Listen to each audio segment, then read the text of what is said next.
What's up, everybody? And today we're checking out US forces launch massive airstrike campaign on Houthis.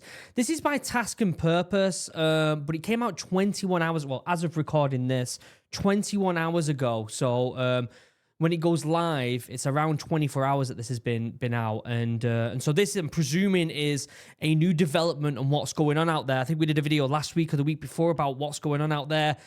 Very complex. It almost gets... how could you say it dissipates because of the amount of news we get constantly about what's going on out there in the Middle East and what's going on in politics. It's almost as if this subject of the Houthis and these attacks disappears. And so this is going to be a really interesting video. It's about 16 minutes long, task and purpose. I mean, come on. The best of the best when it comes to military news reporting. Go over there, link down below. Go over, give it some love if you haven't already. Before we get started, as you can see, we are only at, what, £640 away from finalizing this Kickstarter, from having a successful Kickstarter, which is absolutely mind-blowing. We've raised £14,360, and we are £640 away from having a successful Kickstarter. Which, look at it, that's insane, isn't it? Absolutely insane. In fact, what I'm going to do quickly is name off some people over the past couple of days that have helped back the Kickstarter. We've got Pete, we've got Jake, we've got Logan, Ethan, Carlis, Marcus, Cameron, Derek, Ronald, Michael, Mark, Alfredo, Ben, or Ban. Thank you to everyone who's pledged recently. Again, we've got 13 days left, and we've only got to raise £640. If you want to get your name on the backer board, which this is going to be extended very soon, back it now. I'm also thinking, I had a fellow Royal Marine send me these beautiful Welsh slate coasters. That's actually engraved in. They're beautiful. We got 4 of them, and one of them's even been like dry brushed with this bronze coloring. Absolutely beautiful. I'm thinking of giving some away on a Kickstarter, and what I'm probably going to do is everyone who's backed before it reached 15 grand, I'm going to give one away to one of them. I'm thinking that we're going to decide on a live stream. That's what I'm thinking. But if you haven't already, check out the Kickstarter link down below. We're almost there. Are you watching this right now going to be the person that just adds £10 on £20 and it gets it to that 50? Are you going to be the person that gets it over the line of 15 grand? Incredible. Also, if you haven't already, check out the channel sponsor, Chug, the best drinking vessels in the world. You can drink your morale out of this when you get it. I highly recommend it. They're amazing, made here in the UK by a small business. 10% off, link down below. But for now, let's shut up, let's pull this up, and let's see what the hell is going on in the Middle East yet again. Is not at peace as the United States military launched a campaign of targeted strikes against the Houthis in Yemen.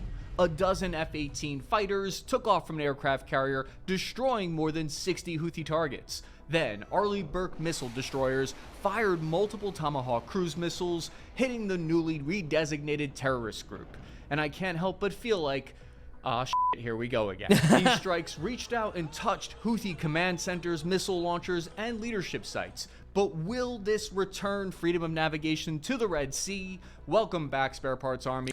We do know, and we're not going to get into politics, but we do know Trump has more of a hard stance on this type of stuff, right? He's a bit more aggressive and he's a bit more willing to bite back at people.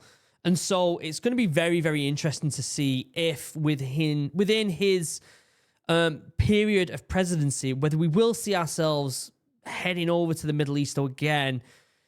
Maybe not to the extent of like an Afghan or an Iraq, but having some sort of conflict like that again might be on the cards if this keeps happening. With that being said, though, he also has a record for pulling out of the Middle East. I was going to make a joke there. I'm not going to make a joke there. I'm not going to do it. I'm your average infantryman, Chris Cappy, and today I want to examine what impact these airstrikes may have on the Houthis' overall capabilities. We'll tally up exactly how much of America's air defense stockpile has been expended in this fight and how the Houthis are attempting to respond. Starting in 2023, the Houthis began firing ballistic missiles at civilian and warships in the Red Sea, disrupting roughly 12% of global shipping. Jeez. Since then, coalition airstrikes have been unable to stop them. We've learned that distributed missile teams are like weeds that are very difficult to root out. Yeah. Since then, a ton has changed for the Iranian-backed group. They've officially been given the honor of being redesignated as a terrorist organization. So they have officially, and it was Trump who has signed an executive order redesignating Ansar Allah, also known as Houthis, as a foreign terrorist organization. I mean, it does make sense. Oh, so Biden actually removed them from the terrorist organization list. I mean, they're attacking civilian ships. I feel like we're in this weird gray area over the past year where we're getting people who are designated as terrorists and people who are not, and it doesn't make sense. We had that Luigi guy who took out the CEO of an insurance company, if you remember that. He got designated as a terrorist. I'm pretty sure he did, or he was getting charged with a terrorist attack, I think. And yet these are getting removed from the terror. And is it because that he attacked someone who is quite wealthy, right? Is there some sort of wealth intention there? Because you could certainly say that, which we're not going to get into that, but that's definitely up for debate. There is this weird gray area right now where there's a lot of people questioning who and who isn't being assigned as terrorists, or given the names as terrorists, which is a very, very bizarre world to live in right now, isn't it? Love to know your opinion on that in the comments below. So what's different this time with these attacks, you ask? Well, we can start to get a better idea of the impact of these strikes by taking a look at this live conflict map, which is kind of like a weather map, but for war. It's a war map, if you will. You can see We've looked at this map. We've looked at this map when we were talking about the Ukraine, Russia invading Ukraine. We've looked at this website before. It's fantastic. Icons are the exact geolocated places of precision strikes. Wow. This view breaks down the battle space Barney style so we can understand at a high level what's happening in the battle space. The attacks focused on several locations in Sana'a, which is Yemen's largest city, including a power station that took out electricity to a section of the entire city. Wow. Within Sana'a is a section known as Eastern Garaf, which was hit by 4 munitions. They were targeting the Houthi military headquarters that are spread out throughout this city. But one of the big challenges here with this operation is that Sana'a is densely populated with 3.5 million people living here. It's a lot of people, isn't it? Closer at the range of weapons that are used in the attack, it'll tell us a lot about the intended effects on target. So video footage from CENTCOM, released on X, showed multiple F-18 fighter jets carrying a payload of AGM-154 joint standoff weapons. Insane that we're getting news from social media about something like this, isn't it? What a world we live in. I'll never not think that it's weird that the powers that be on both America and Houthis post highlight reels of their kills literally online on X, where I also tweet dick jokes. But the point of what I'm saying is that those AGM-154s have an accuracy that is so precise, you can hit within 3 meters of where you're aiming. Oh. The AGM-154 can be outfitted with a range of warheads, but all the pilots I know strongly endorse that 500-pound bomb as choice. Another video released showed the F-18s loaded up with a payload of AGM-84H standoff missiles, which has a super long range of 250 kilometers. This keeps the pilot at a safe distance away from that air defense because nobody wants to get downed over enemy territory. Houthis have been firing a ton of anti-air missiles at American pilots who have so far managed to duck them, although some Reaper drones were not as lucky. Pour some out for my drone homies. The key feature of the AGM-84 is that it allows the operator to steer that missile in the final approach to the target. If you've ever gotten a kill streak in Call of Duty, you already know what it's like to use this weapon. I'm always terrible at them on Call of Duty. I've always been terrible at them. I just always like panic and just like go all over the place. Do you know what I mean? Makes the AGM-84 highly accurate against high value targets. And normally I would love to be considered highly valued, but when it comes to US airstrikes, the last thing I want to be is someone who's highly valued. Because the live conflict map shows at least one high valued Houthi security official was killed in the strike just north of Sana'a in that initial wave. Wow. If you're like me and you're wondering, What makes these new strikes any different from the old ones still, according to reports, one of the main changes here is that US forces are now targeting Houthi political leadership instead of just the launch sites, instead of just the training bases. I mean, you hate to see conflict, right? Part of me is just like, can everyone just chill the hell out and stop trying to kill each other, right? Like, that's the part of me, that's the hopeful part of me that sees this stuff, and I'm just so tired of seeing it, aren't I? As a former vet, I'm tired of seeing conflict. I'm tired of it. But at the same time, you've got to put your military hat on, haven't you? You've got to put your military hat on and be like, all right, they can keep throwing strikes at people being trained to do this job, who are usually going to be the young people, the people who might not necessarily want to be there, but maybe they've been pressured or financially they have to be there. And so going straight after the leaders, kind of cutting the head off at the snake, cutting the snake's head off. Is that what cutting the head of the snake off, right? Am I saying that right? It might prevent more people from being, recruited or persuaded or pressured to be in this type of environment, and so they can live a normal life. But at the same time, the other part of me is just like, they're going to find someone else to replace these officers as well at the end of the day, right? It's frustrating to say the least, but something's got to happen. They've got to stop these people from trying to blow up ships instead of just these storage facilities. So the goal here appears to be an attempt to dismantle the Houthis' organizational structure, although U.S. officials are still insisting that regime change is not what they're aiming at. Do you pinky promise? No, the goalpost has been set at returning deterrence and preventing the Houthis from threatening ships in the sea. And to hammer that commitment home, on March 21st, the United States upped the ante by sending a second aircraft carrier strike group to the Middle East, doubling their combat power and sending a strong indication that the intensity of the attacks are about to increase. If someone sent 2 multi-billion-dollar aircraft carriers after me, I wouldn't even be mad. I would be impressed. That's an honor. What this means, though, is there will now be somewhere in the ballpark of a combined 180 fighter jets on 2 aircraft carriers. This also increases capability to defend the civilians in the Red Sea who are trying to send shipping through here, and that's because they have an influx of interceptors that can take out the Houthis' ballistic munitions. Yeah, if you're one of these shipping companies, or if you're someone who is on these shipping massive boats, or even if you're some of the lads doing,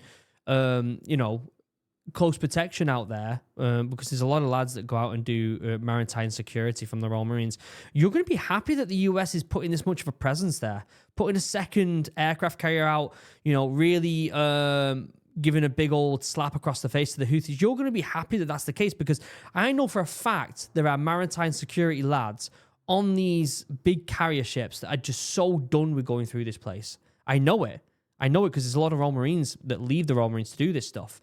And so, to that side of it, they're probably over the moon about this, aren't they, to be honest with you? We saw CENTCOM tweeted out, for instance, video of American fighter jets blasting Houthi drones out of the sky like a fireworks display. Wow. One of the reasons I think the U.S. military wants to see a fast end to the conflict here is so they can reduce their use of air defense munitions that they're expending. Since 2023, the U.S. Navy has been just yeeting expensive air defense munitions left and right, to the tune of 400 munitions, or about $1 billion worth of interceptors. Is that a waste or the best live fire training event of your entire career? Wow. I don't know, but the good part of that was that it gave sailors and pilots a ton of practice and useful data to improve interceptors' performance and hit rate in the future. But I'll tell you what, Task and Purpose hit the nail on the head with every single one of these points, don't they? Unbelievable content. The downside was some claim that it was eating through stockpiles. The arsenal was getting depleted. Where's the argument of ruining American stockpiles of ammunition? Come on. This is America, for God's sake. Do you know what I mean? Ruining their stockpile. They'll make double. They'd be like, oh, I guess we're selling. We might as well make more profit. The Navy hasn't fired this many missiles since your dad served in it way back in dang World War II. The U.S. Department of Defense says that their warships were targeted over 170 times, and commercial ships were targeted 145 times since 2023. In response, to protect these ships, the Navy fired a total of 400 munitions. Not missiles, but 400 munitions. Sources from the Navy said that included 120 of the older SM-2 missiles, 80 of the newer, more advanced, technologically fancy SM-6 missiles, and 20 of the Sea Sparrow and SM-3 missiles. So in total, that's about 200 missiles per year. And add on to that 160 cannon shots from their 5-inch guns. That's a decent amount. But I'd like to know, is this really burning through America's overall stockpiles of missiles? No, or it's does not. someone just want monies to buy more missiles? Yeah, Currently, exactly. the Navy's manufacturing 17 of the SM-2 missiles, 12 of the SM-3s, 125 of the fancy SM-6s per year. So their total manufacturing production adds up to about 154 of these new missiles produced annually. So yeah, I get it. They're probably in a deficit there, but come on, this is America. Do you know what I mean? Like, if they need more missiles, they'll make more missiles. I think this is a non-argument. I think it is. I think there's an argument to say, they're shooting these so they can make more. Like, that's an argument. But having the argument of it might deplete American stocks, come on.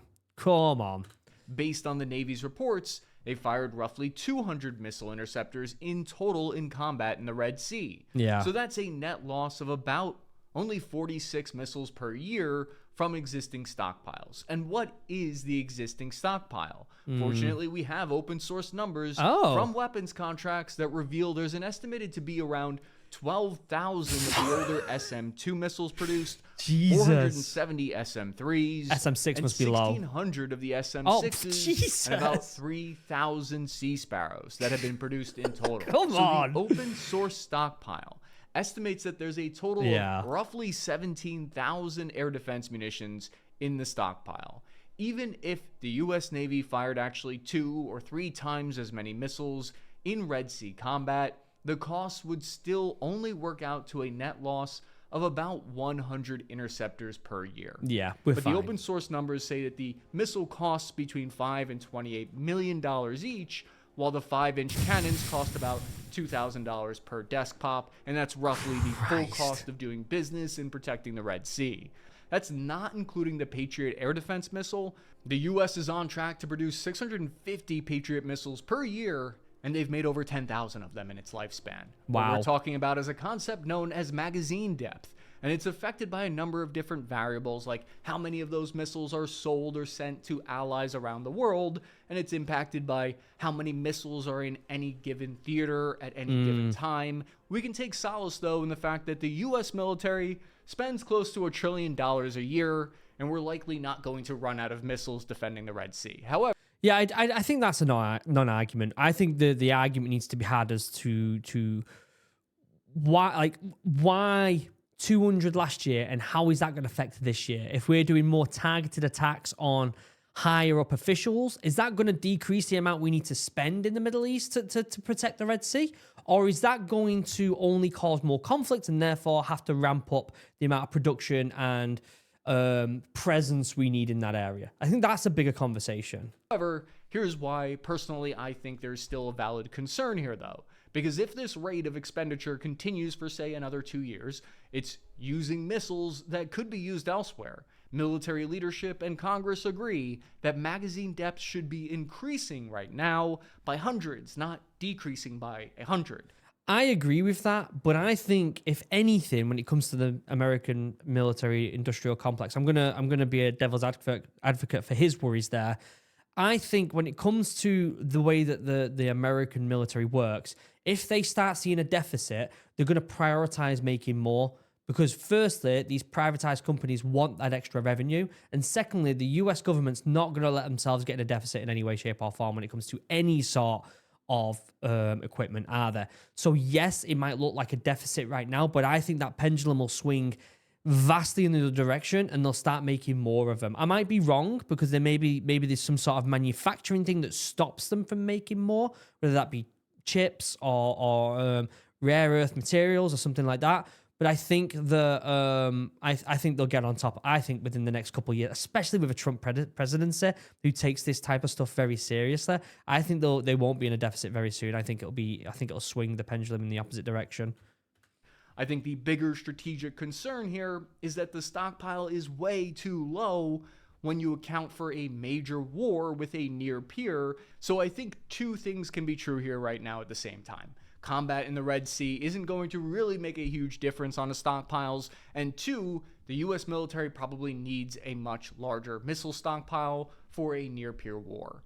The Navy also expended roughly 100 Tomahawk cruise missiles in 1 month, which is roughly a year's stockpile in one single month. Whoa. The Navy's cruise missile inventory isn't exactly publicly available for us to check like inventory at Costco, but based on previous purchase orders over its entire lifespan, the Navy has procured 9,000 Tomahawks. Firing a few hundred in these strikes isn't believed to put a major dent in that arsenal. They aren't acquiring new ones really right now. Instead, they're focusing on upgrading existing stockpiles. But the point is, when this started happening, I was curious if the Navy might switch away from using the expensive air defense missiles for cheaper alternatives, which it looks like they've started doing. They fired 160 rounds from the Arleigh Burke's 5-inch guns that are on the deck, which successfully destroyed Houthi drones.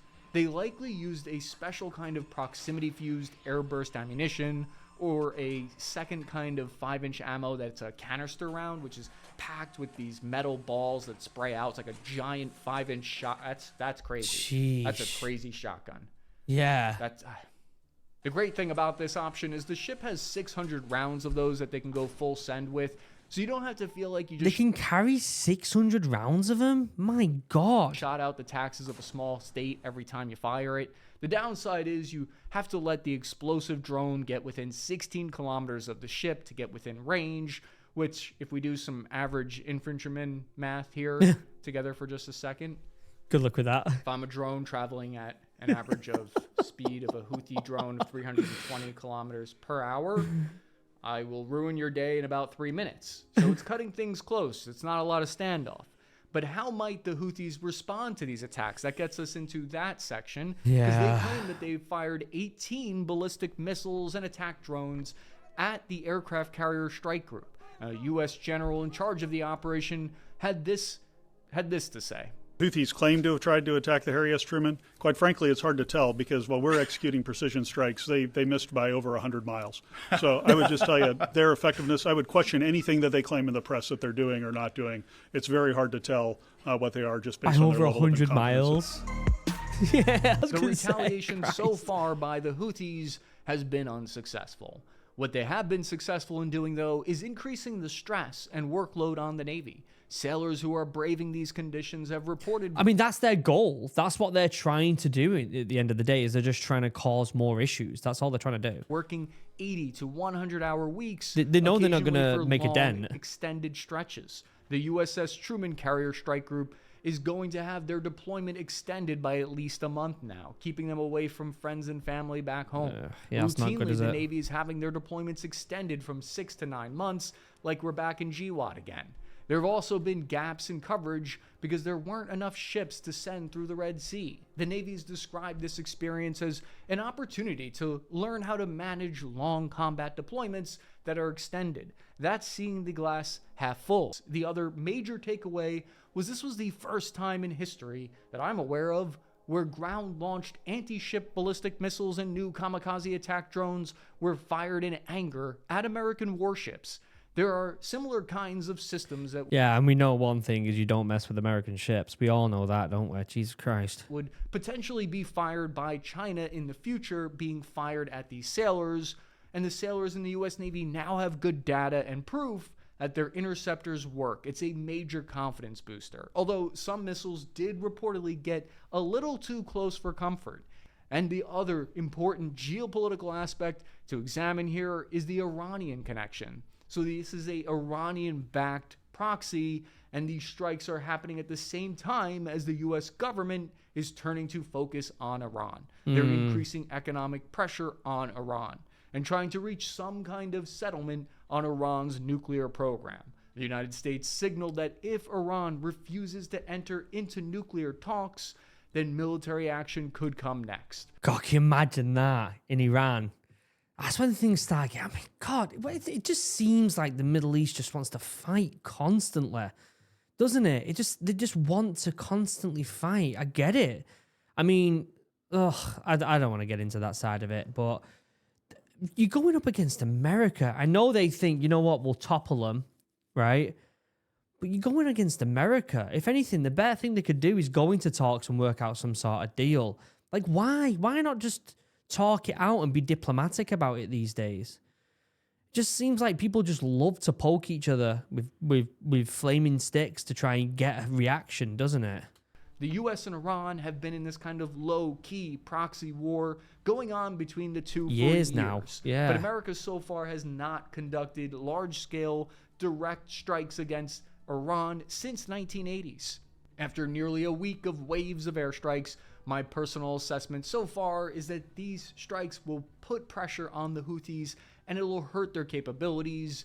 But if the past is any indication of the future, they'll be back. Won't be able to stop them outright. Say that because the Houthis have been bombed by the Saudis, the United States, the UK for years now, and they still manage to operate with the help of Iran. Usually for an air campaign to be successful in destroying a force and its capabilities, there needs to be some kind of major ground campaign in coordination with it, like when ISIS was largely destroyed thanks to major partner forces on the ground also fighting. I mean, do we want to send lads in to do that, though? Oh, I know I wouldn't want to send lads in to do that. It's just a pain in the ass, isn't it? Because ultimately, you're going to lose lads. No matter how good America is, no matter how good Britain is, Europe, NATO, whatever, going to lose lads. Something we don't see in Yemen. Air and missile campaigns alone historically have limited outcomes. When the White House was asked about this, they answered that they haven't ruled out using ground forces at this time, but that would likely be unpopular of a decision if it was made. Exactly. So U.S. officials it's say never there a popular were decision. still a number of alternatives to actual troops on the ground. I mean, there's definitely troops on the ground there. SF are out there right now. Guarantee it. But still, we're talking about the regular lads, aren't we? Soldiers often conduct important site exploitation missions, which get intelligence for future strikes and intelligence on where these weapons are coming from. Yeah. Just recently, in late January 2025, we saw the Houthis stop their attacks. The Houthis, they say that their Red Sea attacks are in solidarity with the Palestinians. Yeah. So it's important for me to point out that once the war in Gaza ends, then these attacks will hopefully end as well, and hopefully there's a diplomatic solution here. So thank you, Spare Parts Army, for watching. If you want to support the work I do, consider following me on Instagram at CappyArmy. Signing off this net, time now. Great video as always by Task and Purpose, and I think that's a big if the war ends in Gaza. That's a whole nother story, isn't it? But geez, it just seems like that's going on forever as well. Just like the Russia-Ukraine thing seems to be going on forever. It seems like the whole world is trying to just fight with each other at the moment, and everyone just needs to relax and just take a deep breath. Do you know what I mean? But hey, I'd love to know your opinion down in the comments. Do you think that going after the officers is a wise idea? Do you think that the US will bring back their stockpile of munition? I think they will. I'm not worried about that part of it. I do think that the Houthis will just keep coming at us until something does happen in Gaza and they stop. But who knows, right? Who knows? None of us have the answer, to be honest with you, do we? But I'd love to know your thoughts. Check out Task and Purpose, link down below. Check out Morale. Let's get this over the line. Let's be one of the lads, be one of the people that gets this past the 15,000 mark. We're only 640 quid out of 15 grand. Like, we're there. Be one of the people. Check out Chug, 10% off, link down below. And other than that, I'll see you in the next video. I've got a great video coming out this afternoon, actually, about the new F-47 aircraft. Excited about that one. Until next time, I love you all. Have a wonderful day. Goodbye.